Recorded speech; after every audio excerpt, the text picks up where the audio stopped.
bà chia và thấm khi mà xong làm on cái group nâng kiểm điểm su bốc mai bằng ố nâng mất phê học ní nó không bàn đài xong cùng YouTube bà chia và sẽ cứ bốc mai bằng ố là tại tam đàn sẵn đắp nâng test na cầm sáng bó rầm miến rồi có video nó không channel bọc nhóm bát cứ channel khác tự chi ngay này cứ khi miền bay tệ sau nó đi ấy bà nâng lượng do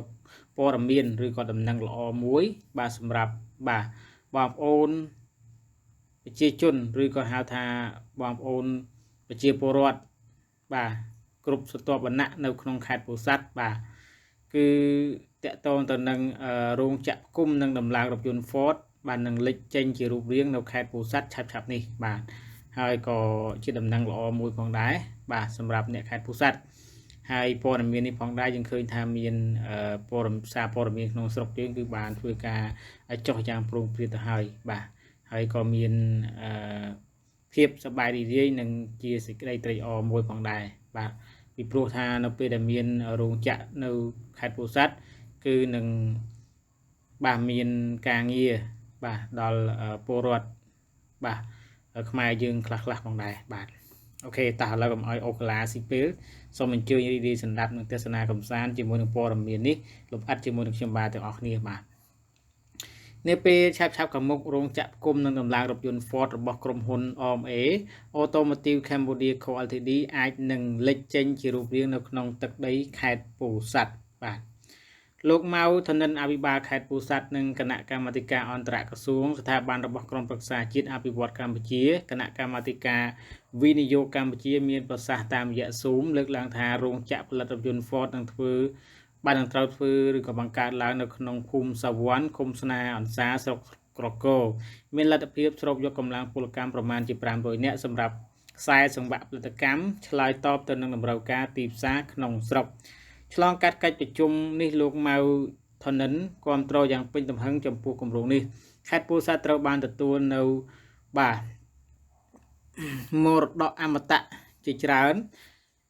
ដែលសប្តាហ៍ថ្ងៃទទួលបាននៅមរតកថ្មីមួយបន្ថែមទៀតគឺរោងចក្រគុំនិងដំឡើងរថយន្ត Ford នៅក្នុងស្រុកកកូ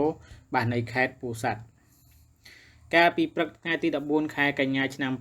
2021មានកិច្ចប្រជុំមួយដោយក្រុមប្រឹក្សាជាតិអភិវឌ្ឍកម្ពុជានិងគណៈកម្មាធិការវិនិយោគកម្ពុជាបានពិភាក្សាលើគម្រោងវិនិយោគរោងចក្រគុំនិងដំឡើងរថយន្តផលិតចែកចាយលក់និងសេវាកម្មរបស់ក្រុមហ៊ុន RMA ថ្លែងនៅក្នុងកិច្ចប្រជុំលោកបាទងួនសាំងនាយកប្រតិបត្តិការក្រុមហ៊ុន RMA បានឲ្យដឹងថាក្រោយពីសាងសង់រោងចក្ររួចរាល់ហើយក្នុងនោះនឹងមាន2 model ត្រូវដំឡើងមុនគេគឺរថយន្ត Ford Ranger និងរថយន្ត Ford Everest ចំពោះគម្រោងក្នុងឆ្នាំដំបូងនឹងផលិតឲ្យបាន 4,500 គ្រឿងនិងបន្តកើននៅឆ្នាំបន្តបន្ទាប់បាទលោកអភិបាលខេត្តមានក្តីសង្ឃឹមយ៉ាងមុតមមថារោងចក្រនេះបង្កើតនៅក្នុងទឹកដីនៃខេត្តពោធិ៍សាត់នឹងធ្វើឲ្យមានការលើកកម្ពស់នៅជីវភាពកាត់បន្ថយភាពក្រីក្ររបស់ប្រជាពលរដ្ឋក្នុងខេត្តជាពិសេសគឺយើងទទួលបាននៅការស្រូបយកទីផ្សារពលកម្មតែនេះគឺជាការចូលរួមចំណែកយ៉ាងធំធេងណាស់ក្រោមម្លប់នៃសន្តិភាពដែលសម្ដេចបានយកអាយុជីវិតទៅបដូរទើបមានការអភិវឌ្ឍទៅលើទឹកដីនៃមាតុភូមិយើងនិងនៅក្នុងខេត្តពោធិ៍សាត់របស់យើងបាទនេះគឺជាប្រសាសន៍របស់លោកអភិបាលខេត្តពោធិ៍សាត់គឺលោកម៉ៅបាទធនិនបាទអូខេហើយសូមបញ្ជាក់ផងដែរថាតកតងទៅនឹងព័ត៌មាននេះគឺខ្ញុំសម្រង់នឹងដកស្រង់ចេញពីគេហទំព័ររបស់បាទសាបៃផងដែរបាទសូមជ្រាបជាព័ត៌មានបាទអញ្ចឹងខ្ញុំសូមអរគុណដល់ពុកម៉ែបងប្អូននិងមិត្តភ័ក្តិអរគ្នាដែលបានចំណាយពេលវេលាតាមដានស្ដាប់ទស្សនាកំសាន្តនៅព័ត៌មានឬក៏ដំណឹងដ៏ល្អនេះហើយយើងចូលរួមត្រេកអរផងដែរដែលមានការបង្កើតបាននៅរោងចក្រដំឡើងនឹងគុំរថយន្ត Ford នៅលើទឹកដីកម្ពុជានៃខេត្តកំពង់ឆ្នាំងនេះហើយសង្ឃឹមថាពុកម៉ែបងប្អូននិងមិត្តភ័ក្តិអរគ្នាមួយចំនួននឹងបានចូលរួមធ្វើការនៅក្រុមហ៊ុននេះផងដែរបាទដើម្បីទទួលបានប្រាក់កម្រៃបាទមកផ្គត់ផ្គង់ជីវភាពនិងក្រុមគ្រួសារផងដែរបាទហើយបើសិនជាបងប្អូនពេញចិត្តនៅព័ត៌មានឬវីដេអូនៅក្នុង channel របស់ខ្ញុំបាទបងប្អូនអាចជួយចុចប៊ូតុង Subscribe សម្រាប់អ្នកមិនទាន់ Subscribe ហើយចុចប៊ូតុង Like ហើយនឹងជួយចុចប៊ូតុង Share ហើយនឹង Comment ខាងក្រោមវីដេអូបើសិនបើពេញចិត្តឬមិនពេញចិត្តបាទជួបគ្នានៅឱកាសក្រោយទៀតនៅក្នុងនីតិចែករំលែកនៅព័ត៌មានរថយន្តសូមអរគុណបាទ Ford car assembly plant to appear in Pursat soon in the near future. Ford assembly plant of RMA Automotive, Cambodia, Co. Limited may appear in Pursat.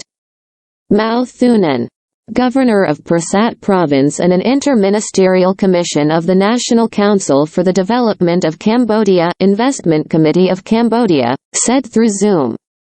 Krakor district is capable of absorbing about 500 workers for the production line to meet the needs of the local market.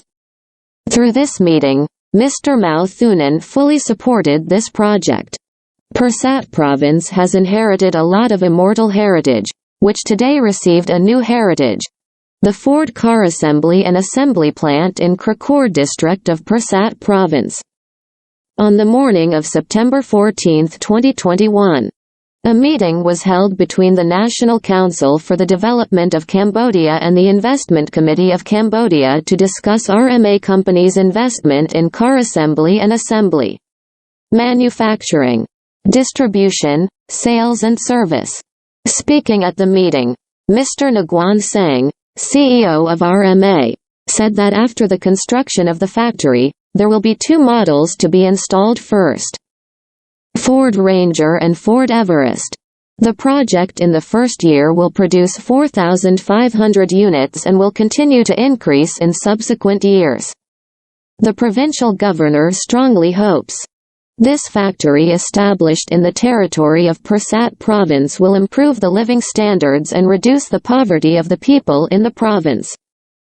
Especially we have access to the labor market. These are great contributions under the shadow of peace that Samdech took his life to develop in the territory of our homeland and in our province of Pursat.